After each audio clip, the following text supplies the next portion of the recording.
Nous allons voir dans cette vidéo les applications incluses dans Speedfly. On a tout d'abord la barre d'information pour la livraison gratuite. Donc c'est une barre d'information qui va vous permettre de proposer à vos clients une livraison gratuite à partir d'un certain montant d'achat. Par exemple là on va l'activer, on enregistre. Bien sûr on va désactiver la top header qui se trouve dans section header. Afficher le bandeau en haut de page parce qu'il ne nous sert plus à rien. Hop, on ne garde que notre application ici. On revient. Alors je me remets sur paramètres de thème, application Speedfly, application Speedfly. Donc moi j'ai des prix assez importants, donc on va mettre à partir de 300 €. Sinon on verra pas bien la différence. Voilà, livraison gratuite à partir de 300 € d'achat. Donc là on a le texte, le premier texte ici. Donc le texte 1 avant le prix, le texte 1 avant, là je vais le mettre après le prix qui est là. Le texte 2, il ne nous reste plus que le texte 2, mais ça on va le voir en commençant à rajouter des produits. Donc par exemple ici je vais faire ajouter au panier.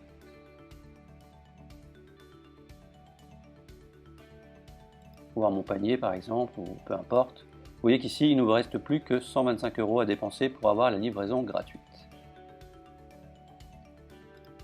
Donc c'est les textes qui sont ici, il ne nous reste plus que à dépenser pour avoir la livraison gratuite. Et le troisième texte, la livraison vous est offerte. Donc là, on va par exemple en rajouter un. Et hop, la livraison vous est offerte. Ça incite vraiment le client à acheter beaucoup plus pour avoir la livraison gratuite. Bien sûr, il faudra dans vos règles de livraison, donc il ne faudra pas oublier dans paramètres, expédition, de créer vos règles pour avoir la livraison gratuite à partir d'un certain montant, bien sûr. Alors ensuite,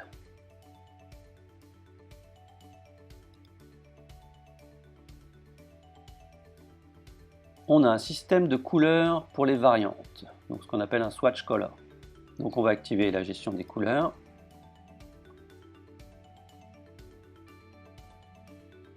Enregistrer.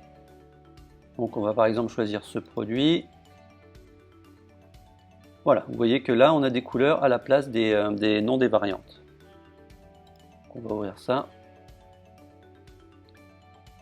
Donc on a la possibilité de mettre des ronds ou des carrés, comme ceci. La possibilité d'activer les bulles textuelles. Donc pour l'accessibilité, c'est toujours mieux. Vous voyez qu'au survol, hop, on voit vraiment l'intitulé de la variante. On a une liste prédéfinie de couleurs qui est ici. On va agrandir tout ça. Voilà, donc là c'est toute une liste de couleurs vraiment générique. Et si vous avez envie d'en rajouter une, si par exemple vous avez une couleur qui n'est pas dans la liste, il suffit tout simplement d'aller trouver votre couleur qui est ici. Vous voulez par exemple la couleur, cette couleur là. Vous allez prendre ça. Donc CTRL A, CTRL C. Vous allez tout en bas, un peu trop bas. Vous allez vous mettre à la fin du point virgule. Cliquez sur Entrée. Là vous allez mettre par exemple bleu spécial. Donc ça va être vraiment l'intitulé de votre variante, sans les accents, sans les espaces. Les espaces sont remplacés par un petit tiret. Ensuite vous mettez un pipe, donc une barre oblique,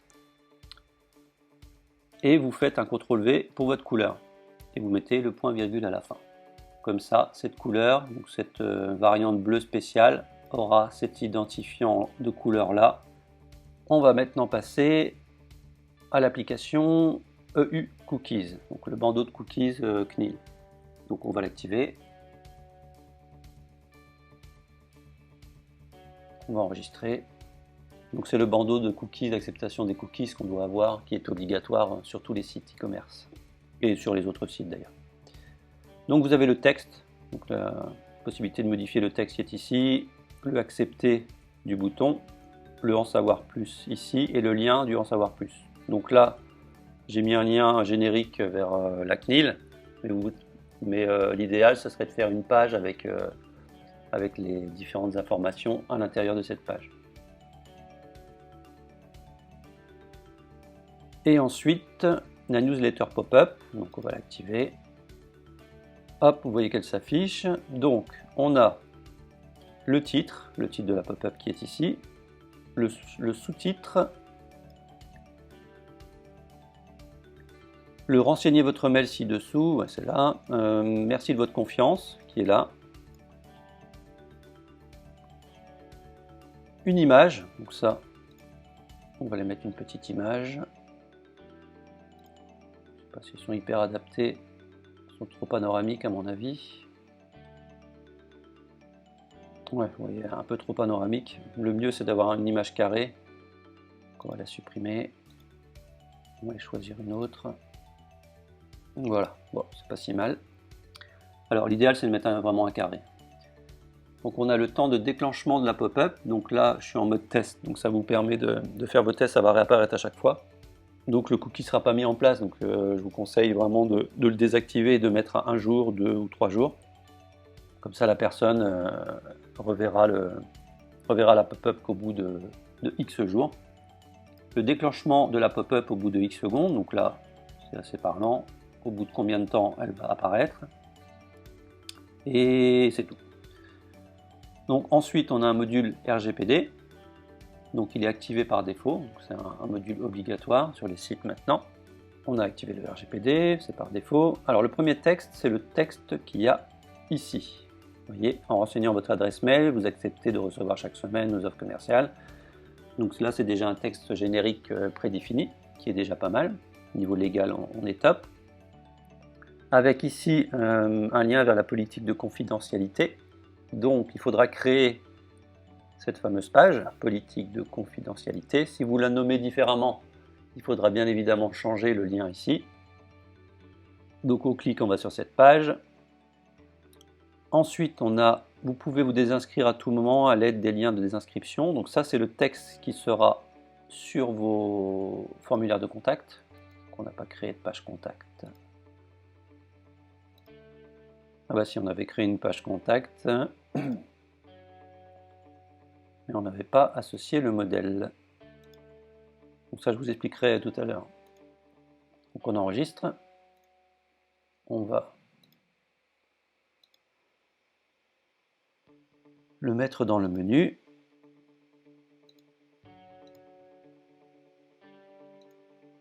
Non.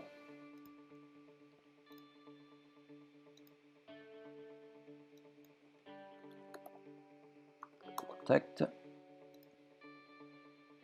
Et on enregistre.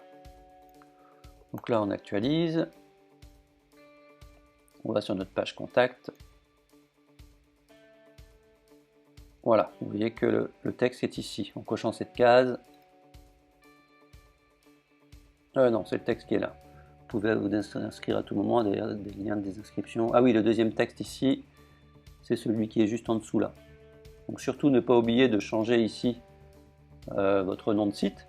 Donc il faut que ça soit une adresse mail valable. Et le texte qui est là, donc activer le RGPD sur les formulaires, donc c'est la page contact. C'est le texte qu'on a ici, avec la case à cocher obligatoire. Toujours pareil avec le lien, etc. Donc le texte et le deuxième texte ici avec le lien en bas. Pas oublier de le changer si vous nommez votre page différemment.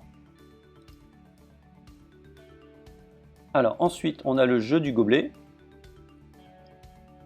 Donc on va l'activer. Alors ça fonctionne plutôt avec un type de panier page. Bon, ça marche aussi avec le mini panier, mais il ne sera pas affiché à ce niveau-là. Donc il faut vraiment aller sur le panier pour pouvoir avoir ce mini-jeu. Donc là, j'enregistre. Je vais aller sur le panier, donc je vais ajouter un article.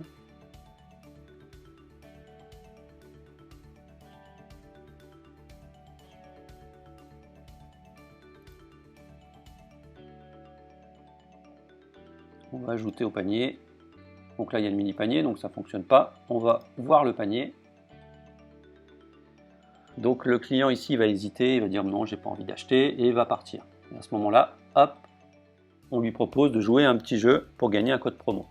Donc là, attention, ça dépend vraiment de vos niches. C'est idéal pour les niches de jouets, de trucs pour enfants, des trucs pour bébés, des trucs un petit peu ludiques, quoi. Donc on va cliquer sur jouer pour gagner un code promo. Hop, il y a un petit bonhomme qui se met dans la boîte, le jeu commence, les boîtes se ferment, et là on va essayer de déterminer où est le petit bonhomme. Hop. Donc c'est pas trop dur hein, pour lui permettre de gagner quand même. Donc il est là, voilà. Vous avez gagné le code promo de moins 30%, code gamer, code game 30. Bien sûr ce code promo il faudra le créer dans Shopify. Et je vais vous expliquer les différentes options. Donc on a le temps de déclenchement sur mobile parce que il faut savoir qu'on ne peut pas déterminer à quel moment le client va partir sur mobile parce qu'il n'y a pas d'élément, il n'y a pas de souris sur le mobile, donc on ne peut pas détecter la flèche qui sort. Donc on a choisi de mettre un temps de déclenchement. Ça veut dire que s'il hésite trop longtemps, au bout de X secondes, la pop-up s'affichera. Donc ça va de 8 à 40 secondes, donc ça vous laisse le choix. On a le code promo que vous avez créé, donc on a l'identifiant du code promo. Donc il faudra créer un code promo ici, hop, réduction, créer un code comme ça. Là c'était code game 30. On met pourcentage 30%. Intégralité de la commande, là c'est vous qui voyez. On sauvegarde. Et on met notre sauvegarde, on a le code qui est là, on copie et on le met là. On a les différents textes, donc jouer pour gagner un code, le jeu commence, les boîtes se ferment, etc., etc. Si jamais vous avez une version anglaise, vous changerez les textes ici. Vous avez vraiment la main sur tous les textes et vous avez perdu si jamais il ne le trouve pas. Bon, bien sûr, s'il réactualise le panier, le jeu va revenir, mais c'est le but du jeu, quoi. Nous verrons dans une prochaine vidéo les applications Shopify.